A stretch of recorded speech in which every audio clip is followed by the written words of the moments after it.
Hello, good day everyone. Welcome ulit sa aking vlog. Sa ngayon po, nandito ako sa aking farm, nagbisita. Bali, ito po yung mga niyog na inaalagaan ko. Tinatabasan ko yung mga puno. Kaya yung resulta ay mayroon ng bunga. At ito naman po yung hybrid kong niyog. At bali dito sa portion na to ay may mga tanim pa ako na lemon. Yan po. At bali nagtanim din po ako ng mulberry. Bali hinati ko yung yung binhi na mulberry. Yung kalahati ay nandoon sa aking farm na malapit sa bahay at yung kalahati ay nandito sa farm ko na na malayo. Yan po yung tanim kong lemon. Ito rin po. At saka nilalagyan ko ng palatandaan kasi pag once na kumapal yung mga damo, pag magtabas ako ay makikita ko tong palatandaan na sinyalis na mayroong tanim. Kagaya po doon sa ito sa unahan. Yan, mayroong palatandaan. Ibig sabihin ay may mga maliliit na tanim.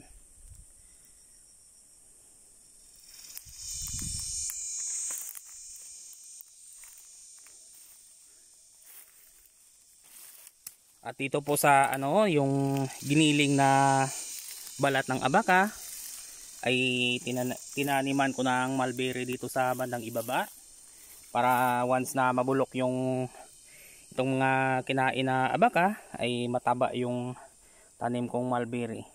Kahit nga sa abalong ay kung makikita nyo ay napakataba dahil sa maganda po yung lupa at mayroon pang mga organic.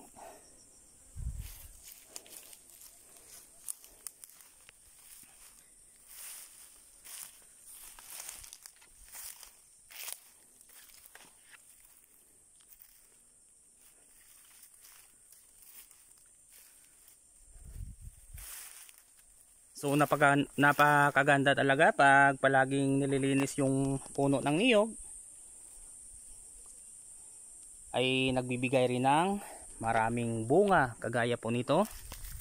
Kasi dati po ito ay napakasukal, maraming tatabasin, kaya nang nilinis ko yung mga puno ay ito na po yung resulta. At ito naman po yung tanim kong hybrid na niyog, napakataba. At mayroon pa po doon sa bandang itaas.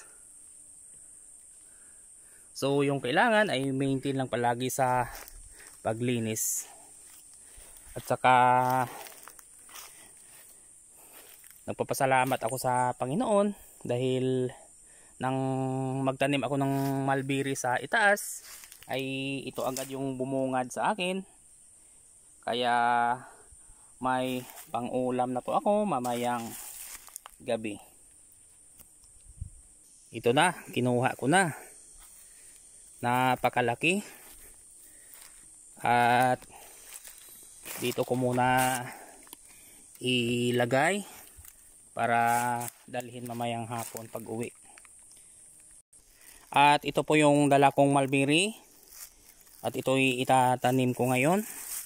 At may dala rin akong pala para sa pagtanim ng mga niyog.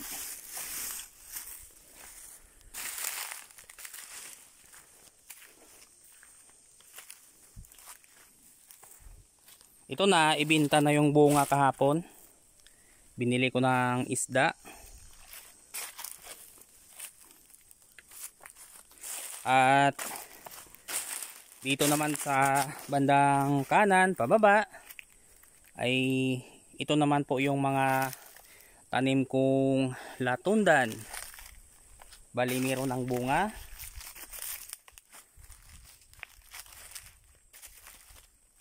At ito meron din. So maganda talaga pag meron kang mga pananim dahil nakakatuwa pag meron ng bunga.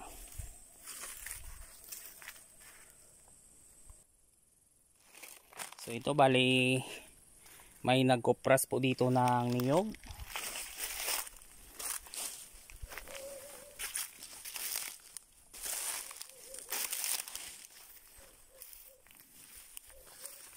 Dito sa porsyon na ito ay aking mga kalamansian.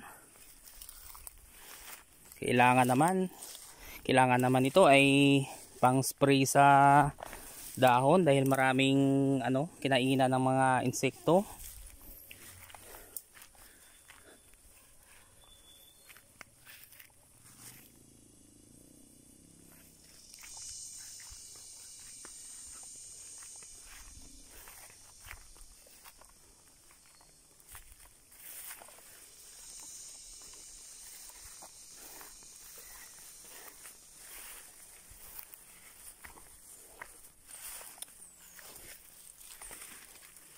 Yan, ito po yung aking farm.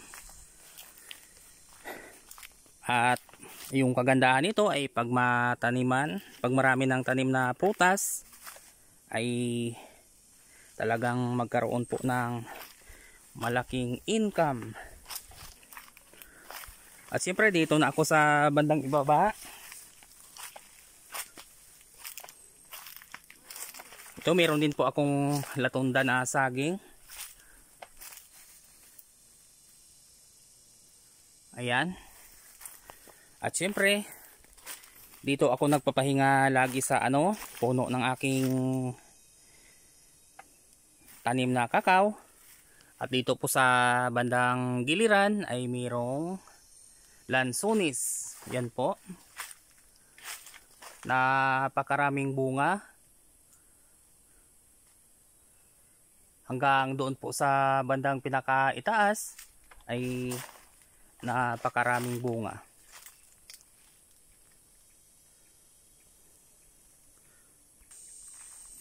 Ito malaki na yung tanim kong hybrid na niyog.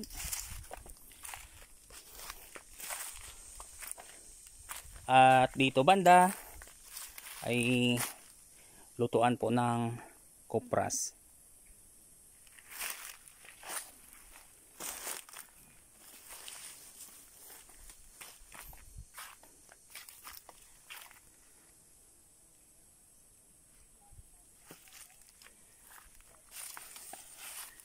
At dito po nagsisilong yung kapitbahay kong nagtatrabaho dito pag umulan. Ito yung tanim kong abukado, bali 1 year pa lang pero mataas na at saka malapad na yung mga sanga. So ganito talaga kaganda mag-farming. Pag masipag ka lang ay nakakawala ng pagod pag makita mo na maganda yung mga pananim. Ito yung mga tanim kong latundan.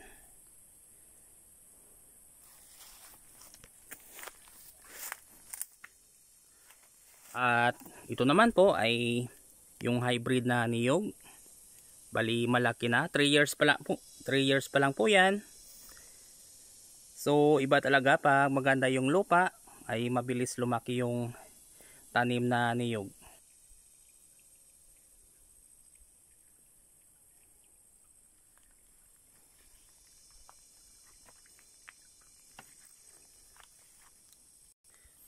So bye bye for now at see you ulit sa aking next na video. Salamat!